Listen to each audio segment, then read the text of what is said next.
Bonjour, alors aujourd'hui j'avais envie de vous faire un article sur un livre mais avec un format un peu différent. D'habitude je fais des articles de blog où je montre des photos du livre et puis là je me suis dit allez pourquoi pas une petite vidéo. Donc du coup tu suivras peut-être cette vidéo sur YouTube, sur ma chaîne directement ou alors dans le cadre d'un article du blog Lettering Créatif. Mais peu importe.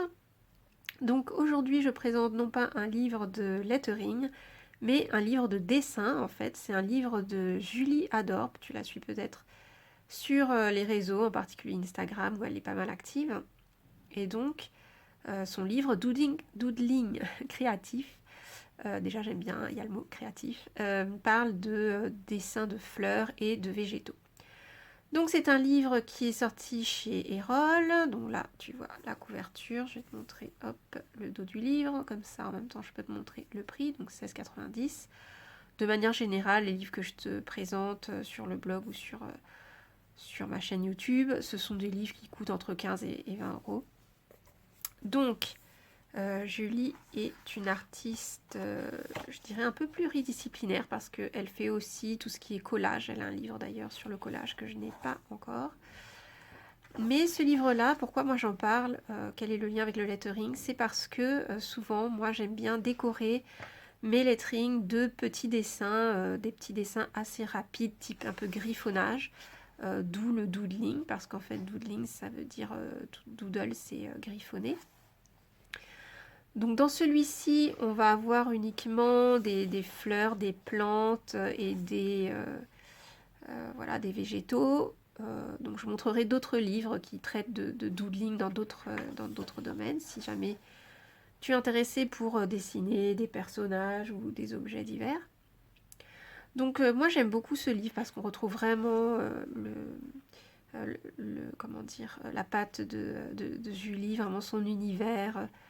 Euh, Là, ces petits personnages qu'elle fait souvent, là, ces petites bonnes femmes. Et puis ces motifs floraux, évidemment. Donc il y a pas mal au début d'images un peu d'inspiration où elle montre dans quel contexte elle utilise le doodling, par exemple le bullet journal. Ça peut être aussi sur des étiquettes, ça peut être voilà sur. Enfin, elle montre un peu comme moi j'aime bien dire que le lettering c'est pas que sur du papier, ça peut être sur plein de types d'objets et moi je trouve ça assez sympa de varier les supports. Là par exemple on voit de la broderie.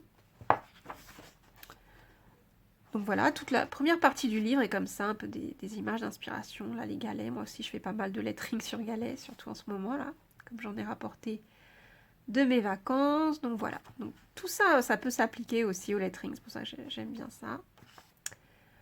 Donc si je passe cette première partie, ensuite il y a toute la partie doodling à proprement parler, où on va avoir plutôt des pas à pas. Alors il y a toujours une page avec des petits pas à pas et une page où on va dessiner soi-même. Donc une fois que c'est rempli, on fait plus trop la différence. Bon là en plus on voit quand même que j'ai mis des couleurs, donc ça c'est ma page et ça c'est la page initiale, enfin la page de Julie. Donc vous voyez, ça va toujours se présenter comme ça, avec des petits thèmes. Ça peut être d'abord des feuillages, des feuilles, des petits fruits, et puis après on va arriver sur les fleurs. Donc vous voyez que j'ai pas mal rempli, hein, parce que est-ce que j'ai des pages qui sont restées vierges pour que je vous montre? Il y a ça par exemple. Ah, attendez, je regarde parce qu'après donc il y a des sortes de mini bouquets. Voilà, encore des petits exemples. Puis là par exemple, typiquement, moi j'avais fait.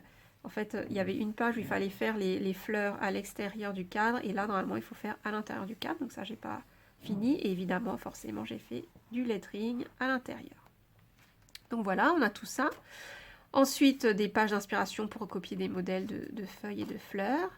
Et puis, vers la fin, il y a des petits goodies à découper. Par exemple, là, des étiquettes. Là, il y a une page, on peut s'amuser à faire du découpage pour ceux qui font du scrapbooking. Des marque-pages, voilà. Donc, je trouve ça assez sympa. Là, je ne sais pas encore si je vais les découper. J'ai pas trop décidé. C'est vrai que c'est assez rare, moi, que je découpe dans mes livres. D'ailleurs, c'est assez rare aussi que j'écrive dans mes livres. Mais voilà, donc là, c'est vraiment fait pour. Il faut pas, voilà, faut pas trop hésiter. Donc voilà, un livre qui, somme toute, est assez simple, mais qui remplit bien son objectif. d'inciter à dessiner avec ces petits dessins qui sont vraiment très très simples. C'est vraiment enfantin et je pense que vraiment tout le monde peut le faire et je dirais c'est même impossible de rater, hein, tellement c'est simple et en même temps ça détend énormément. Donc c'est un livre que je conseille et je pense que c'est d'ailleurs son best-seller en la matière. Et je serais très curieuse d'avoir vos avis, savoir si vous l'avez déjà, si cela vous a donné envie de l'acheter et si vous pratiquez du doodling. Je vous dis à très bientôt.